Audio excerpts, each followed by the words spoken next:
ఆవేశాన్ని ఆపుతారేమో గాని అభిమానాన్ని ఆపలేమంటారు. అదే అభిమానం పైసల రూపంలో వస్తే ఆపనీకి చేతులు వస్తాయా? కానీ గీడ ఓ మనిషి నువ్వు నాకు నచ్చావు సినిమాల రోలర్ కోస్టర్ ఎక్కిన బ్రహ్మానందం తీరు ఆపుర్రోయ్ అన్నా కూడా ఆపకుండా సంచులకు సంచులే గుమ్మరిస్తురు అభిమానము.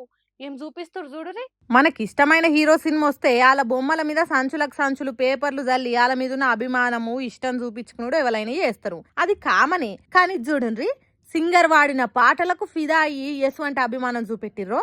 గుజరాత్లో అయినా ఓ ప్రోగ్రాంలా పాటలు వాడనీకే ఈ సింగర్ను పిలిపించిరట. ఇక ఆయన పాటలు పాడుతుంటే ఇలా మనసు ఎంతగానం పులకరించిందో గాని అరే అభిమానం అంటే ఏందో చూపిద్దాం ఆ పైసల సంచులు పట్టుకరరిరా అని నోట్ల సంచులు తెచ్చి ఒక్క చీరే గుమ్మరిచ్చిర్రు. ఎంతగానం అంటే ఆ పుర్రి అని చేయి చూపించే ఛాన్స్ కూడా ఇవ్వకుండా మనిషి పురాగా మునిగిపోయేటట్టు గుమ్మరిచ్చిర్రు. మామూలుగా దావత్లల్లా మనకు ఆట పాట నచ్చితే పైసలు తిప్పి చేతిలో పెట్టంగా చూసినాం గానీ ఇట్లా కరెన్సీ నోట్ల వర్షం కురిపించుడు చూస్తే వారెవా అనిపిస్తుంది. అలా అభిమానము ఆ పైసలు చూసి ఆ సింగర్ ఎంతగానం ఖుషి అయిండో గానీ ఆయనను చూసి మన నెటిజన్లే ఎక్కువ మురిసిపోతురు. అబ్బా మాకు కూడా గిసొంటి రోజులు వస్తే బాగుండుగా, అరే ఎవరన్నా వచ్చి గిసొంటి అభిమానం చూపిర్రా అని కామెంట్లు పెట్టుకుంటా షేరింగ్లు చేసి మురుస్తుర్రు.